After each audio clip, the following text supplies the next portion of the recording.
کہ جو اتنی مشقت کی زندگی گزار کر اللہ کے دین کو سیکھ رہے ہیں. یہ الگ بات ہے کہ ہم انہیں وہ نہ دے پائے جو دینا چاہیے تھا. ہم نے ان طلبہ کی قربانی میں کوئی کمی نہیں.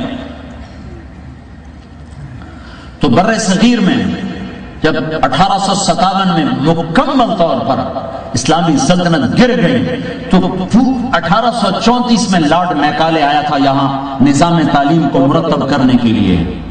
اور پھر 1857 کی جنگ آزادی ہوئی، شکست ہو گئی. اللہ کا نظام تھا، قوموں کا زوال دن دو دن میں نہیں ہوتا، صدیوں پہ ہوتا ہے. اور چند افراد کی قربانیاں قوموں کو بھنور سے نہیں نکالتی. جب مجموعہ خراب ہوتا ہے تو پھر افراد کی قربانی اللہ کے ہاں قبول ہوتی ہے، لیکن بھنور سے نکلنے کے لیے ایک مجموعے کو تیار کرنا پڑتا ہے، تب جا کر بھنور سے کشتی نکلتی. تو یہ قربانیوں کی بے مثال تاریخ ہے. یہ تو نام لے لیا کہ میر جعفر نے غداری کر منگال چلا گیا. میر جعفر دیگ کا ایک دانہ تھا. سنو، دیگ کا ایک دانہ تھا، ساری دیگ ایسی تھی. اب وہ دکن میں میر صادق اور میر غلام علی لنگڑا انہوں نے یہ کر دیا، انگریزوں سے میں نے کہا وہ 2 دانے تھے دیگ کے، دیگ ساری ایسی تھی تقریباً. اور دلی میں رجب علی خان اور نجف علی خان اور مرزا الہی بخش اور نواب شجاع الدولہ، یہ 4-5 آدمی انگریزوں سے ملے.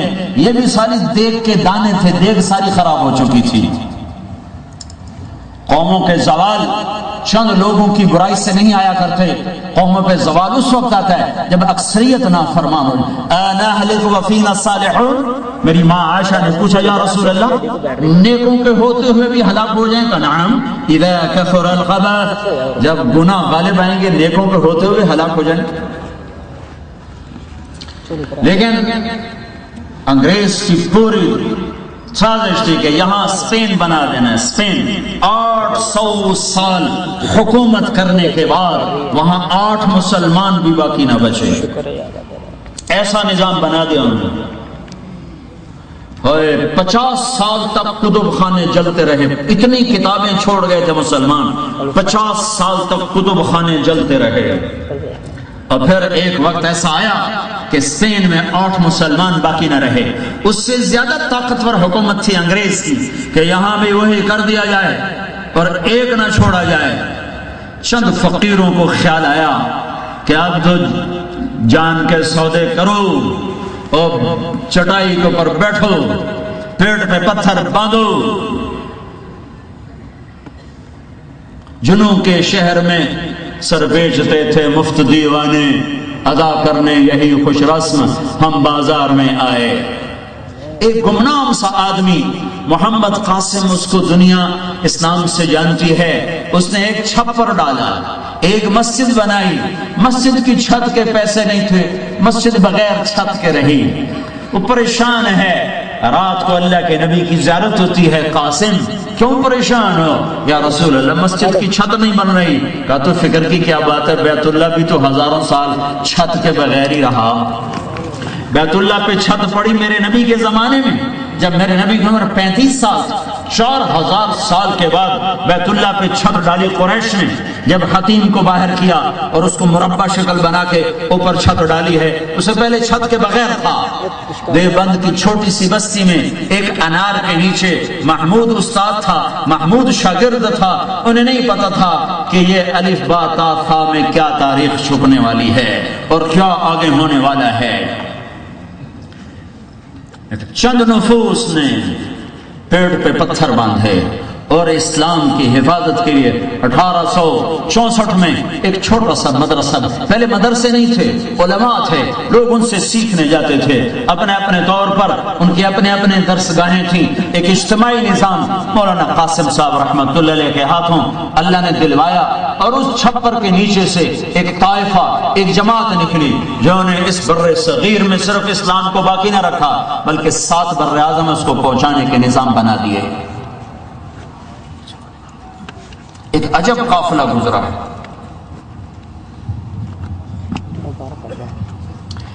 ایک ہمارے بھائی کہنے لگے تم تو اللہ کے رسول کو نہیں مانتے. میں نے کہا تو اور کس کو مانتے؟ میں نے کہا یہ داڑھی رکھی، یہ پگڑی باندھی، ستھن ٹفنے توتے کی تھی، اور کی کسی سارے گناہ چھوڑے جتنے بس ساتھ میں ہے، اللہ کے دین پہ چلنے کی کوشش کی. تو یہ کس کی وجہ سے کہ نہیں تسی اتو کو جوڑو اندروں کو جوڑو. میں پڑھا تھا علاج کوئی نہیں. یہ جو تمہیں گنبد نظر آتا ہے سبز رنگ کا، یہ اسی جماعت کا کارنامہ ہے. 1902 میں سلطان عبدالعزیز بن عبد الرحمن بن سعود من بنی حنیفہ، اس کا تمہیں نسب بتایا ہے، آج کا حکمران بنو حنیفہ میں سے ہے. ایک چھوٹی سی ریاست کی درعیہ، اس پر ان کی حکومت. عبدالعزیز بہت نیک آدمی، بہت عظیم بادشاہ. اس نے 1902 میں ریاض کو فتح کیا اور ایک چھوٹا سا ماڈل قائم کیا. اور 1924 میں اس نے مکہ فتح کی اور 1925 میں مدینہ فتح کی اور 1936 میں سارا عرب فتح کر کے اس کا نام رکھا المملکۃ العربیہ السعودیہ. اور 1939 میں وہاں تیل نکل آیا. ایک واقعہ بیچ میں ویسے یاد آیا. ایک سعودی تھے بوڑھے مکہ میں، وہ بتاتے تھے کہ جب ہمارا بادشاہ آتا تھا بیت اللہ کی دیوار کے ساتھ ٹیک لگا کے یوں بیٹھ جاتا تھا، یوں، اور تلوار پر یوں ٹیک لگا کے بیٹھ کے روتا رہتا تھا، ایسے کر تلوار کے دستے پر سر رکھ کے یوں روتا رہتا تھا حجر اسود کے دروازے کے نیچے. تو ایک دن میں نے حرم کے امام سے کہا یہ ہمارا بادشاہ روتا کیوں؟ تو میں انہوں نے کہا چلو ہم پوچھتے ہیں. تو وہ مجھے لے کر آ گئے سلطان کے پاس، کہنے گئے ایھا الامیر، اس کو امیر کہتے تھے، یہ بچہ پوچھ رہا آپ روتے کیوں ہیں؟ تو اس سے پہلے عرب چوری ڈاکے سے بھرا ہوا تھا، حاجیوں کو لوٹ لیتے تھے، قتل کر دیتے تھے.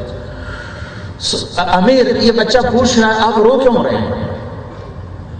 تو کہنے لگا شیخ میں نے سارے عرب کو چوری سے پاک کر دیا ہے اور امن قائم کر دیا ہے، کھجور کی گٹھلی بھی کوئی نہیں اٹھاتا. اب میں روتا اس پر ہوں، میں ان کو روٹی کہاں سے کھلاؤں؟ میرے پاس تو کچھ نہیں، یہ بھوکے ہیں، میں نے روٹی کہاں سے کھلاؤں؟ اس کے وہ آنسو اور اس کا عدل تھا کہ 1939 میں جو تیل نکلا وہ ساری دنیا کو کھلانے والے بن گئے. 1925 میں مدینہ فتح ہوا تو علماء نجد میں شدت بہت ہے، محبت اور حدود میں فرق نہیں کر سکتے. گستاخی بھی حرام ہے اور حدود سے تجاوز بھی حرام ہے. تو انہوں نے کہا یہ جتنے نشانات ہیں سارے مٹا دو.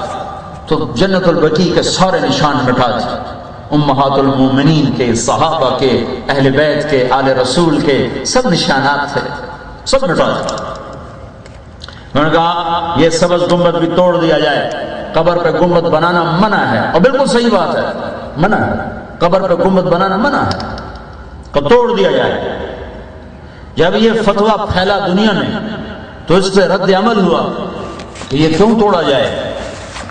تو انہوں نے مناظرے کی دعوت دی تو ساری دنیا سے علماء وہاں جمع ہوئے. تو ہندوستان سے بھی ایک وفد گیا، 1925 میں تو ہندوستان تھا. اس میں ایک شخص ہے، اس کا نام ہے شبیر احمد عثمانی. سبحان اللہ سبحان اللہ. وہ اسی دیوبند کا پڑھا ہوا ہے. جب آپس میں گفتگو ہوئی بھئی ہمارا مترجم، ہمارا متکلم کون ہوگا؟ تو ترک علماء بھی تھے، عراق سے بھی تھے، دوسری جگہوں سے بھی تھے، شام سے بھی تھے. انہوں نے کہا ہمارا ترجمان شبیر احمد ہوگا. تو سلطان عبدالعزیز کے سامنے مناظرہ ہوا. علماء نجد نے اپنے دلائل پیش کیے جو ظاہر حدیث ہیں. میں سوچا کرتا تھا کہ مولانا شبیر احمد صاحب نے کیا دلیل دی تھی کہ جس سے اتنی ظاہر حدیثوں کے ہوتے ہوئے ان کو قائل ہونا پڑا کہ یہ کام نہیں کرنا چاہیے. تو پھر مجھے مدینہ میں ایک کتاب ملی، وہاں مجھے ان کا سرا ملا کہ انہوں نے کس حدیث کو بنیاد بنا کر 2 گھنٹے بات کی. بخاری شریف کی حدیث ہے بناء کعبہ، یا عائشہ لولا ان قومک حدیث عہد بالکفر، اے عائشہ یہ تیری قوم جو ہے نا ابھی نئی نئی مسلمان ہوئی ہے، اگر یہ ذرا تھوڑا زمانہ گزر چکا تھا تو میں بیت اللہ گرا کے نئے سرے سے بنا تھا، اس کا فرش نیچے لے جاتا، میں اس کے 2 دروازے بناتا، ایک داخل ہونے والا ایک باہر نکلنے والا، اور میں حتیم کو اس میں شامل کر دیتا، لیکن مجھے خطرہ ہے کہ یہ بگڑ جائیں گے۔ اس حدیث کو بنیاد بنایا اور 2 گھنٹے بات کی، اور علماء نجد ایسے بیٹھے ہوئے تھے سر جھکا کے۔ تو سلطان عبدالعزیز کا عجیب الہندی، ہندی کو جواب دو، ہندی کو جواب دو، کہنے لگے ہمارے پاس کوئی جواب نہیں۔ کہ پھر ہندی کا فیصلہ صحیح ہے، اس سبز گنبد کو باقی رکھا جائے گا۔ یہ بر صغیر کے علماء کی توفیل یہ گنبد کھڑا ہے۔ ہاں، اسی قافلے کے آخری افراد میں تھے سرفراز خان رحمت اللہ تعالی علیہ۔ آئے شوق گئے وعدہ فردہ لے کر، اب انہیں ڈھونڈ چراغ رخ زیبا لے کر، لیکن اب تو چراغ رخ زیبا سے بھی نظر نہیں آتی۔ یہ ہمارے نوجوان بس پدر من سلطان بود پہ خوش بیٹھے ہیں، ہمارے اکابر ایسے تو خود بننے کی کوشش نہیں کرتے۔ ہاں ہاں میرے بھائیو، تو ایک ایک فرد کو خود محنت کرنی پڑتی، فرد یوں نہیں تیار ہوتے، جان جوکھوں میں پڑتی ہے تب جا کر شمیں جلتی ہیں، کتنے پروانوں کا خون ہوتا ہے، کتنی شمیں پگھلتی ہیں تب جا کے صبح ہوتی۔ تو ایک پیچھے ایک قافلہ گزرا ہے اس سرزمین پر جو نہ بکے نہ جھکے۔ اور مولانا یوسف صاحب رحمت اللہ علیہ، مولانا الیاس صاحب نے تبلیغ کے کام کو چالو کیا۔ مولانا یوسف صاحب نے فرمایا اب ہمارے گھر میں فاقہ ہوتا تھا، کوئی مہمان عورت ملنے آتی تو میری ماں مجھے کمرے میں بند کر دیتی تھی کہ میں کسی عورت کے سامنے روٹی نہ مانگ لوں اور ہمارے فاقے کا بھید نہ کھل جائے، بھید نہ کھل جائے۔ ہاں